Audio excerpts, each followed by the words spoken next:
우리 함께 말씀 보겠습니다. 오늘 말씀은 호세아서 6장 1절에서 3절까지의 말씀입니다. 호세아서 6장 1절에서 3절까지의 말씀을 우리 함께 읽도록 하겠습니다. 읽겠습니다. 오라, 우리가 여호와께 돌아가자. 여호와께서 우리를 찢으셨으나 도로 낫게 하실 것이요 우리를 치셨으나 싸매어 주실 것임이라.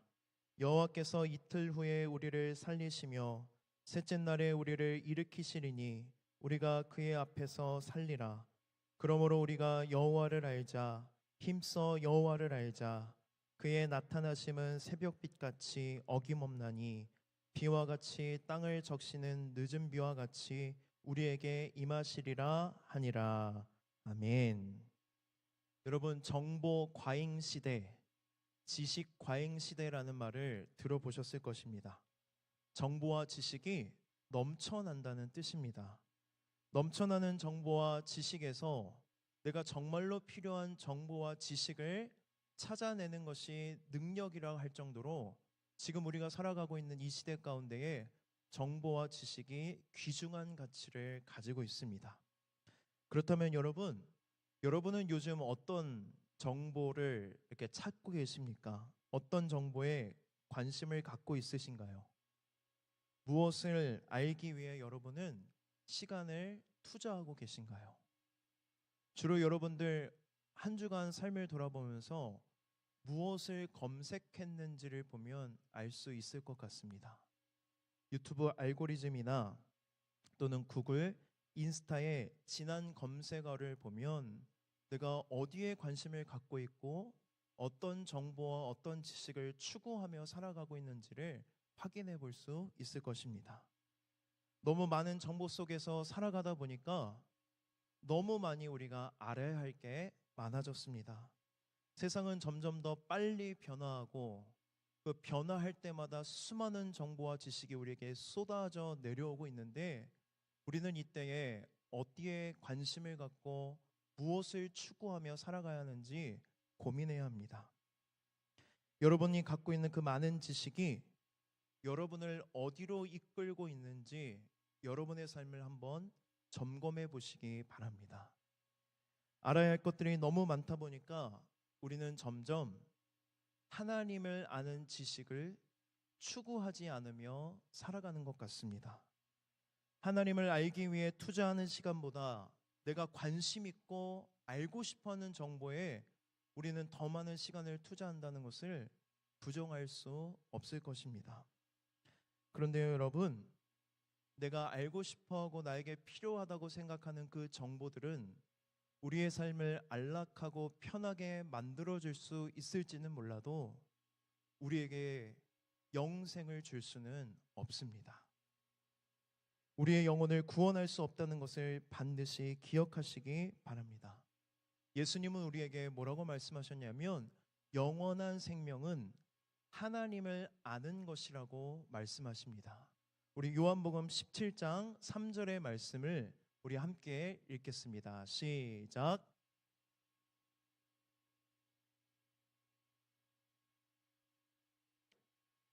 아멘. 우리가 정말로 추구하고 반드시 알아야 할 것은 무엇이냐면 하나님을 아는 지식, 그리고 그가 보내신 예수 그리스도를 아는 것이라고 예수님은 우리에게 말씀하십니다. 칼빈은 제네바 교리 문답에서 첫 번째로 이렇게 질문합니다. 인간의 가장 중요한 목적은 무엇인가? 그에 대해서 칼빈은 이렇게 대답합니다. 하나님을 아는 것이다. 그리고 세 번째에서 이렇게 질문합니다. 인간의 최고의 행복은 무엇인가? 똑같이 대답합니다. 하나님을 아는 것이다. 하나님을 아는 것이 모든 인생의 가장 중요하고 고귀한 일이라고 우리는 믿어야 합니다. 하나님을 아는 것이야말로 우리 삶에서 가장 우선시해야 될 일이고 가장 가치 있는 일입니다. 올해 우리 청년부의 표어가 무엇이냐면 힘써 여호와를 알자입니다. 올 한 해는 하나님을 힘써 아는 1년이 되기를 소망합니다. 모든 사역이 하나님을 아는 데 집중하고 하나님 안에서 깊은 교제가 일어나고 하나님을 더욱 친밀히 알아가는 데 힘을 쓰는 한 해가 되기를 소망합니다. 하나님을 아는 것이 우리 인생의 목적이고 또 하나님을 알 때에 우리가 최고의 행복을 누린다고 하는데요. 만약에 우리가 하나님을 알지 못하면 어떤 일이 일어날까요? 오늘 말씀은 우리에게 그것을 가르쳐 주고 있습니다. 우리 호세아서 6장 1절의 말씀을 다시 한번 읽어보도록 하겠습니다. 시작. 오라 우리가 여호와께로 돌아가자. 여호와께서 우리를 찢으셨으나 도로 낫게 하실 것이요 우리를 치셨으나 싸매어 주실 것임이라. 아멘. 1절 말씀을 보면 호세아 선지자가 이스라엘 백성들에게 여호와께로 돌아가자라고 이야기를 합니다. 여호와께로 돌아가자라고 이야기하는 거의 전제는 무엇이냐면 이 말씀을 듣고 있는 북이스라엘 백성들이 여호와를 떠나버렸다는 것입니다. 호세아는 북이스라엘 사람인데요. 호세아가 하나님의 선지자로 부르심을 받았을 때 왕이 누구냐면 여로보암 2세입니다. 여로보암 2세 때 북이스라엘은 어떠했냐면 가장 부유하고 가장 강성한 시기가 바로 여로보암 2세 때였습니다. 여로보암 2세가 왕일 때 북이스라엘은 정치적으로 또 군사적으로 경제적으로 가장 강성했습니다. 반면에 영적으로는 가장 암흑기가 바로 여로보암 2세 때입니다. 나라 전체가 도덕적으로 타락했고 부패한 관리들은 잘못된 재판을 통해서 부정직한 재판과 속임수로 자신의 부와 명예를 쌓았고 부자들은 높은 임대료로 가난한 자들을 착취하며 정의와 인애가 사라진 시대라고 하나님께서는 말씀하십니다. 또한 이들은 하나님과 동시에 누구를 섬겼냐면 바알을 숭배했습니다. 어떻게 하다가 이스라엘 백성들이 이 지경까지 되었을까요? 하나님은 이스라엘 백성들에 대해서 이렇게 진단하십니다. 여호수아서 4장 6절의 말씀입니다. 내 백성이 지식이 없으므로 망하는도다. 내가 지식을 버렸으니 나도 너를 버려 내 제사장이 되지 못하게 할 것이요 내가 내 하나님의 율법을 잊었으니 나도 내 자녀들을 잊어버리리라. 아멘. 말씀을 보면 이스라엘 백성들이 망하게 된 이유가 무엇이냐면 이렇게 이야기합니다. 내 백성이 뭐가 없으므로? 지식이 없으므로. 그들이 하나님을 알지 못했기 때문에 하나님을 아는 지식이 없었기 때문에 망했다고 하나님은 이스라엘 백성들에게 말씀하십니다. 그러면서 이렇게 말씀하십니다. 너희들이 하나님을 아는 지식을 버렸으니 나도 너희를 버릴 것이다. 하나님의 율법을 잊었으니 나도 그들을 잊어버릴 것이다. 하나님께서 이스라엘 백성들에게 그 많은 율법의 계명을 주신 이유는 무엇이냐면 그 율법을 달달달 외우며 그 율법을 지키며 살아가라고 주신 목적이 아니라 그 수많은 율법 안에 담긴 하나님의 마음이 무엇인지 하나님의 뜻이 무엇인지를 알라고 하나님께서는 그들에게 율법을 주셨습니다. 그런데 그들이 무엇을 잊어버렸냐면 율법을 잊어버리자 자기 뜻대로 자기 마음대로 살아가기 시작합니다. 내 뜻, 내 생각, 내 계획, 내 고집대로 살면 망한다는 것입니다. 여러분, 하나님을 알지 못하면 망합니다. 반드시 기억하시기 바랍니다. 지금 당장은 괜찮은 것처럼 보여도 하나님을 알지 못하면 우리가 걸어가고 있는 그 길 끝에 우리는 멸망을 경험하게 될 것입니다. 그리고 이어서 7절 말씀을 보면 그들이 번성할수록 범죄한다고 말합니다. 그들은 번성할수록 내게 범죄하니 내가 그들의 영화를 변하여 욕이 되게 하리라. 여러분, 이스라엘 백성들은 착각했습니다. 가장 강성하고 부유한 시대를 살아가고 있는 그들이 이렇게 잘 되고 있는 것이 하나님이 축복하셨고 하나님의 뜻이라고 착각했던 것입니다. 우리가 범하기 쉬운 착각이 무엇이냐면 일이 술술술 잘 풀리면 하나님의 뜻이고 하나님이 우리를 축복했다고 착각할 때가 있습니다. 반대로 일이 잘 안 풀리면 하나님의 뜻이 아니라고 생각할 때도 있습니다. 하나님께서는 때로 상황과 환경을 통해서 말씀하시기도 합니다. 그러나 일이 잘 되고 안 되고가 하나님의 뜻이고 아니고를 기준할 수 있는 절대적인 기준은 아니라는 것입니다. 여러분, 하나님을 떠나서도 우리가 성공할 수 있다는 것을 기억하십시오.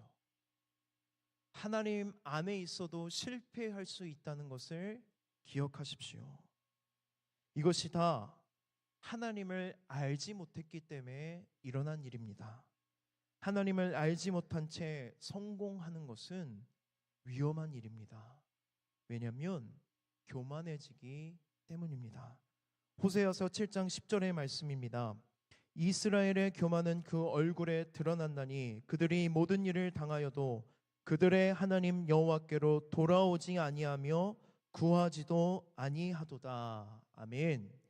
이스라엘 백성들이 왜 하나님께로 돌아갈 생각도 하지 않고 하나님을 구할 생각도 하지 않냐면 그들의 교만으로 가득 찼기 때문에 그들이 하나님을 더 이상 구하지도 찾지도 돌아갈 생각도 안 한다고 이야기합니다. 여러분 한번 생각해 보십시오. 이스라엘 백성들이 호세아 선지자가 있을 때 가장 강성하고 가장 부유하고 가장 잘 살고 있습니다. 문제가 될 것이 없습니다. 그러니 그들이 하나님을 찾았겠습니까? 찾지 않았겠습니까? 하나님을 구할 생각도, 하나님께 돌아갈 생각도, 하나님을 찾을 생각도 없었던 것입니다. 그 이유를 하나님은 말씀하십니다. 그들이 교만하여 나를 잊었기 때문이다. 하나님의 은혜라는 것을 잊어버리면 우리는 교만해지고 감사를 잃어버리고 하나님을 잃어버립니다.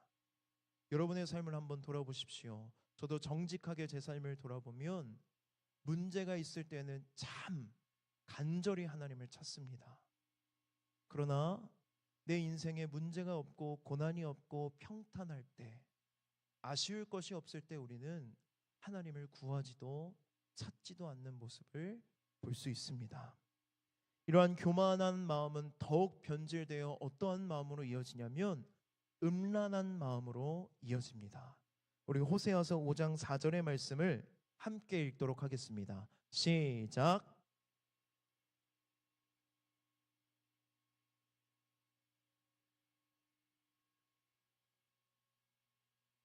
아멘. 말씀을 보면 그들의 여호와께로 돌아가지 못하는 이유 두 가지가 나옵니다. 첫 번째는 무엇이냐면 그들의 행위가, 그들이 무엇 때문에 하나님께로 돌아가지 않았냐면 그들의 행위를 의지했기 때문에 하나님께로 돌아가지 않았다고 말씀합니다. 여러분, 이 말씀에서 그들의 행위라는 것은 무엇일까요? 여기서 말하는 그들의 행위란 무엇이냐면 하나님을 떠난 이스라엘 백성들은요, 여전히 하나님을 예배했습니다. 이해가 되세요? 하나님을 떠났지만 그들이 뭘 했다고요? 하나님을 예배했습니다. 앞뒤가 맞지 않습니다. 하나님을 떠났는데 왜 하나님을 예배하는가? 온갖 악행을 저지르고 교만한 마음으로 하나님을 떠나 있지만 그들은 여전히 형식과 절차에 맞춰서 하나님께 제사를 드렸습니다. 절기가 돌아오면 그 절기에 맞춰서 하나님께 예배했습니다. 그런데 하나님께 드린 이 예배의 행위를 그들이 의지했던 것입니다. 이렇게 생각해 보세요. 나 제사 드렸으니까, 나 절기에 맞춰서 제물 드렸으니까. 그들은 어쩌면 제사를 드렸다는, 예배를 드렸다는 안도감과 자기 위안을 통해 죄책감을 덜어냈을지도 모릅니다. 자기 합리화에 빠져 이렇게 살아가는 것이 괜찮다고 말했을 수도 있습니다. 하나님은 이런 이스라엘 백성들의 제사를 받지 않으시겠다고 말씀하십니다. 나는 그런 제사 필요 없다. 너희들의 예배 필요 없다. 너희들이 가지고 있는 모든 번제물 내가 다 받기 싫다. 내가 정말로 원하는 제사는 너희들이 인애를 행하고 정의를 행하는 것이라고 하나님은 강력하게 호세아서 말씀을 통해 말씀하십니다. 그들은 하나님께 제물을 드렸지만 자신의 삶을 드리지는 못했습니다. 왜 그랬을까요? 하나님을 모르기 때문입니다. 하나님이 무엇을 좋아하시는지, 하나님이 무엇을 싫어하시는지 몰라서, 하나님을 몰라서 생긴 문제입니다.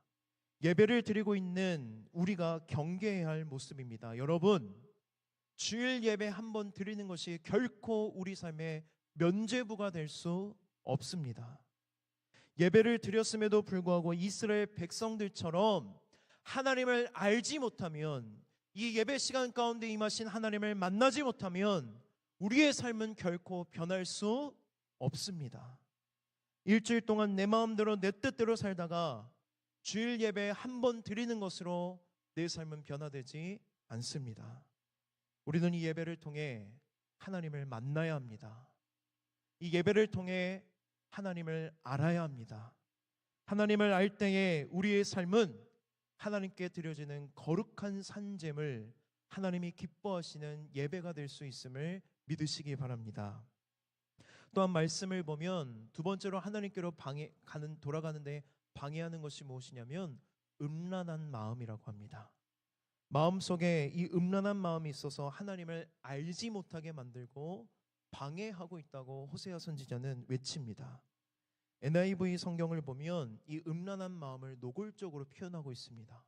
어떻게 표현하고 있냐면 프로스티튜션이라고 소개합니다.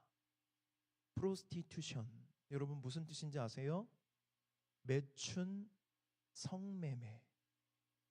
그러니까 이스라엘 백성들이 하나님을 떠나 하나님을 예배하면서 동시에 바알을 숭배하는 그 음란한 마음을 하나님은 뭐라고 여기시냐면 영적 간음이고 매춘이고 성매매와 같은 흉악한 죄악이라는 것을 이스라엘 백성들에게, 그리고 오늘을 살아가고 있는 우리에게 말씀하십니다. 왜 하나님께서 하나님과 바알을 동시에 숭배하는 것을 음란한 마음이라고 하시는지 우리는 호세아의 삶과 부르심을 통해 더 깊이 알 수 있습니다. 하나님께서는 호세아 선지자를 선지자로 부르시는데 좀 특별하게 부르십니다. 이상한 부르심입니다. 뭐라고 어떻게 부르시냐면, 호세아야, 내가 너를 선지자로 세울 건데 네가 가장 먼저 해야 할 일은 무엇이냐면 음란한 여자와 결혼해서 음란한 자식들을 낳아라라고 호세아 선지자를 부르십니다. 그리고 그 자식의 이름을 다 정해주세요. 첫째는 이스르엘이라고 지어라. 이스라엘은 무슨 뜻이냐면 하나님이 흩어버리신다라는 뜻이에요. 무엇을 경고하고 있냐면 너희들이 하나님을 알지 못하고 하나님을 떠나 살아가면 이스라엘 백성들을 하나님이 흩어버리신다는 뜻입니다. 두 번째로 둘째의 이름은 루하마입니다.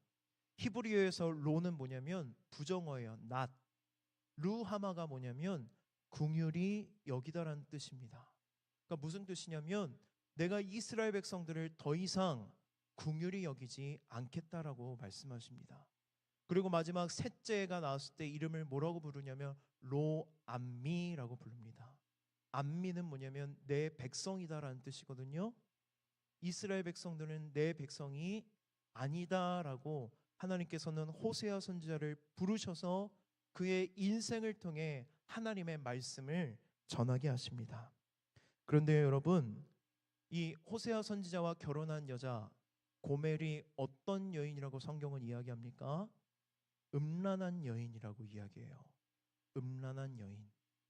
이 음란한 여인이었던 고멜이 호세아와 잘 살고 있다가 자식 셋을 낳고 다른 남자와 바람이 나서 집을 나가버립니다.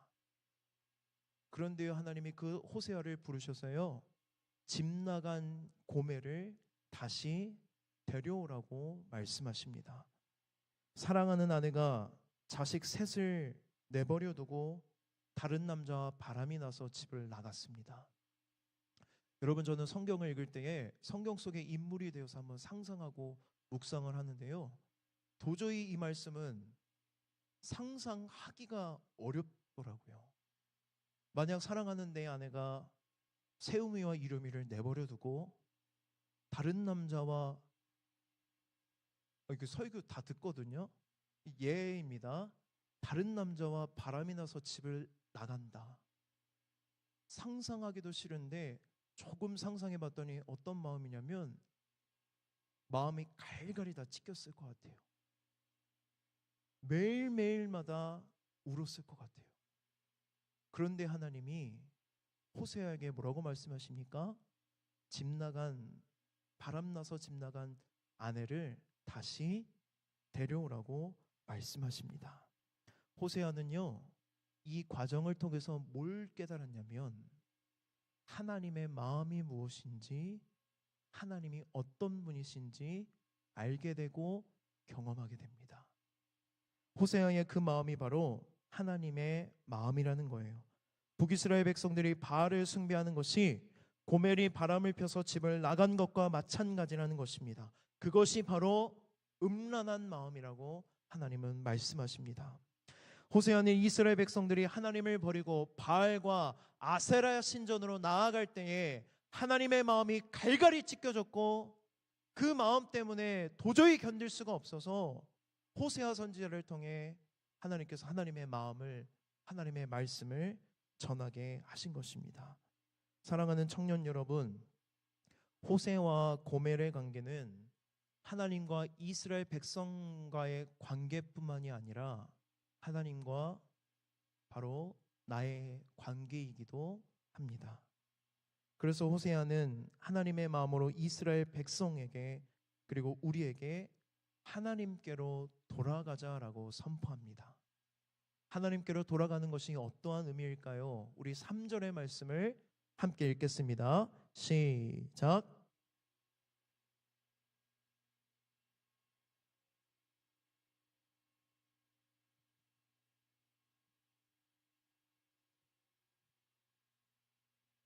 아멘. 하나님께로 돌아가는 것은 바로 무엇이냐면 여호와를 힘써 아는 태도와 삶이 바로 하나님께로 돌아가는 것입니다. 여기서 힘써 여호와를 알자 할 때 힘쓰다의 히브리어 원어의 뜻은 무엇이냐면 뒤쫓아가다, 추격하다라는 뜻입니다. 하나님을 알기 위해서 절대로 포기하지 않고 하나님을 붙잡고 하나님을 뒤쫓아가고 추격하는 삶의 태도가 바로 힘써 여호와를 알자입니다. 여호와를 힘써 하려면 일주일에 한 번 예배드리는 것으로 만족할 수는 없습니다. 너무나도 부족합니다. 정말 관심이 있고 알고 싶고 배우고 싶고 내 인생에 중요한 것이라면 우리는 일주일에 단 한 번, 한두 시간의 시간으로 만족하지 않습니다. 더 알고 싶어서, 더 원해서 매 시간마다 찾고 검색하고 알아가고 배워가는 것이 바로 우리의 삶의 태도인데, 힘써 여호와를 알려면 일주일에 예배 한 번 드리는 것으로는 부족하다는 것입니다. 우리는 목숨을 걸어야 합니다. 어디에 목숨을 걸어야 돼요? 하나님을 아는 데에 목숨을 걸어야 합니다. 호세아서를 읽어보면 하나님과 우리와의 관계를 뭐라고 비유하고 있냐면 부부 관계로 비유하고 있습니다. 하나님과 우리가 부부라는 것입니다. 부부 관계를 잘 유지하려면 뭐가 제일 중요한지 아세요? 서로 잘 알아야 돼요. 알지 못하면 부부 관계는 유지되기 어렵습니다. 결혼을 앞두고 있는 청년들이 있을 줄로 압니다. 여러분, 사랑해서 뭐 하나요? 결혼해요. 그런데 결혼이랑 연애는 완전히 다르다는 걸 여러분 아세요? 아직 결혼을 하지 못해서 모르실 텐데요. 연애와 결혼은 완전히 다릅니다. 연애 때는 차밍 포인트가 결혼하면 킬링 포인트가 됩니다. 그 알죠? 진짜 킬링. 그 물론 제 이야기는 아닙니다. 저는 아내를 너무 사랑해서 모든 모습을 이렇게 다 사랑스럽게 보거든요. 그런데 연애 때와 결혼은 완전히 다른 이유가 무엇이냐면 결혼은 함께 살아가는 것이기 때문입니다. 저는 아내와 8년 동안 연애를 했지만 결혼해서 함께 살아가면서 새롭게 보는 모습들이 참 많았습니다. 서로 알지 못했던 모습들을 결혼하면 알아가게 되는데 결혼하면서 다툴까요? 안 다툴까요? 결혼 생활을 할 때에 많이 다툽니다. 다투는 이유는 간단합니다. 서로를 알지 못하기 때문입니다.